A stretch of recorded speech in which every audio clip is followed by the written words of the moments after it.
What's up, guys?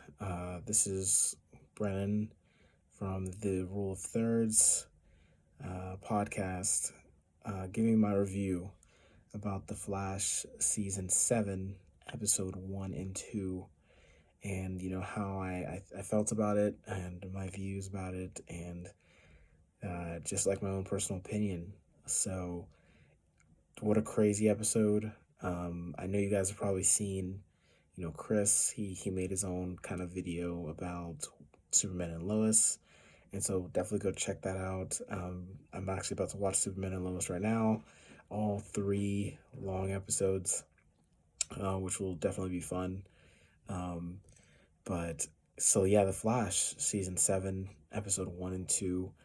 Episode 1 was insane. We had the death of not just one Harrison Wells, but many of all the multiverses that we've grown to love, versions of Harrison Wells. And I still to this day can't even begin to understand how Tom Cavanaugh even does this, but he manages to somehow, even instantaneously, make multiple different versions, of the same character essentially, and he pulls it off and he does an amazing job with it. Um, but it was crazy. We watched. It was very emotional. Especially when we got Harrison Wells from Earth 2, and he told Barry to just run, Barry, run, because all the previous seasons, I feel like outside of like the Eobard and Wells from like season 1, um, Harry from Earth 2 was like really, an integral part of the Flash team, and he was, probably second in part to playing such a huge role in the team, and they were very, very close to him. And that was very emotional. Just seeing Barry deal with the turmoil of losing yet another person is crazy, because I literally don't think Barry can, other than Iris, of course, lose anybody else at this point. Like, this man has just continuously dealt with death in his life, and how hard that's been. And so I just feel for him, feel for the guy. But even just the dynamic between Allegra and Harrison, or HR, or Nash Wells, I actually, just seeing, like, how she kind of wishes she would have had that relationship with him, and kind of grew to almost kind of care about him, because he was kind of a little selfish. He did things for himself, but then, like, to do such a selfless act like he did, I feel like that was really, of a growing point for Allegra's character, and just seeing, the connection between her and Nash Wells, like what they had was kind of real. So that was very, very interesting to see that she was very saddened and honestly really affected by the way, he kind of died essentially. And so that was really, you know, very interesting to see.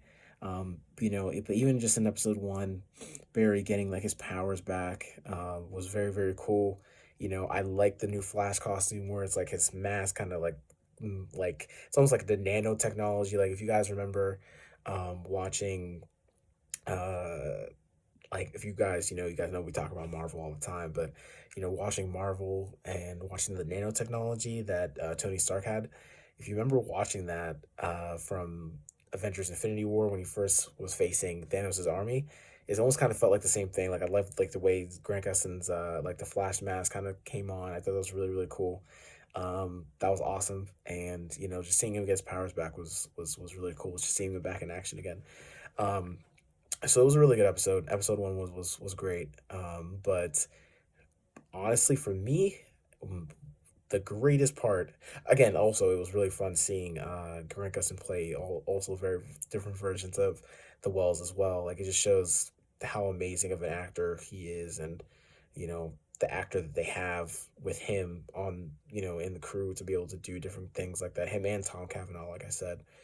Um, but episode 2, man, episode 2 was easily the best, and the craziest, in my opinion. Like, if episode 2 is any symbol of what it is to come for the rest of season 7, I'm very excited for it. And I look forward to all of it, because seven, episode 2 was absolutely crazy. First of all, just like jumping the gun here. But Iris finally gets out of the Mirrorverse. I know that was such like a big thing. And at first I thought she almost wasn't gonna get out again because she was like resisting it so much, and I was like she might again stay and like she might not get out yet, but she's finally out, which is really, really nice. And then like just going back to the beginning again, um, first of all, it was just crazy, seeing the side effects because it was crazy because I like first initially watching this, I was like, okay, they got the artificial speed force, like Flash has his powers back. We just jump into regular Flash things, but no, like there's a side effect, almost like just like if you were taking medicine of the artificial speed force, and just seeing him turn into this like super Einstein big brain genius to the point where Cisco is like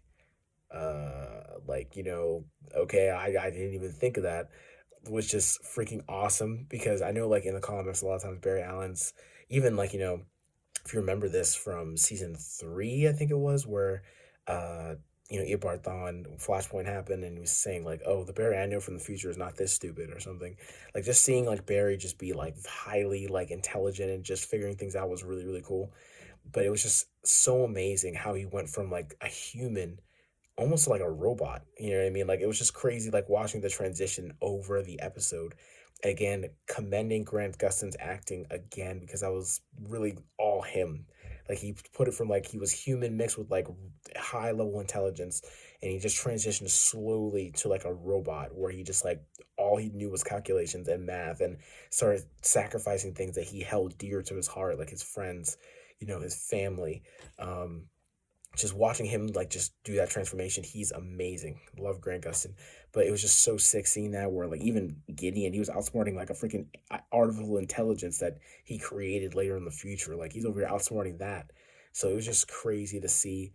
But like even the very end where like he defeated his entire team, and just see him kind of not understand human emotion was just scary because it's so anti what Barry is actually usually like. And so, it was wild because, you know, for him to like kind of almost miscalculate the fact that maybe Iris wouldn't want to leave because that's not who she knows, and see him kind of self destruct was kind of crazy. And like him just realizing, like, what did I just do? And destroy the artificial speed force now. So it's like now he doesn't even have his powers. Mirror Master is like having a mental breakdown because he exposed her to everyone in Central City. And it's like, now it's like she's going on a rampage about to start abducting people. You guys saw at the very end, abducting people into the Mirrorverse now. So it's like, how is he gonna get his powers back? Like, is he gonna try to do the artificial speed force, try to find like a way to not have the side effects? Is he going to, try to save or maybe recreate the original speed force? It's just gonna be crazy. And like I honestly can't wait till Tuesday. It's gonna be very, very interesting. You guys tune into The Flash. It is the one of the greatest shows. If you're into DC, you know, it's on Netflix, so watch season 1 through 6. CW drops, at all season 7 back in when it comes out. So you guys check it out. And then I know you guys all saw that Harrison Wells from the original season 1, who was killed by Eobard Thawne, be brought back to life. That's crazy because he's never had an interaction with anyone on Team Flash. So that's going to be crazy to see, what that's like, and, how his interaction with everyone's going to be, so I'm excited to see that as well. And, you guys, I can't wait to bring you guys along with me, So if you guys are as interested in the Flash as well, like, subscribe down below. We are dropping content like crazy this March. Um, we have the Snyder Cut coming out. Superman and Lois, about to watch that. We're gonna see you guys this weekend with the podcast. And talk about Falcon and Winter Soldier because that's a really big thing too as well. So I'll catch you guys. I'm Brandon from the Rule of Thirds. Peace.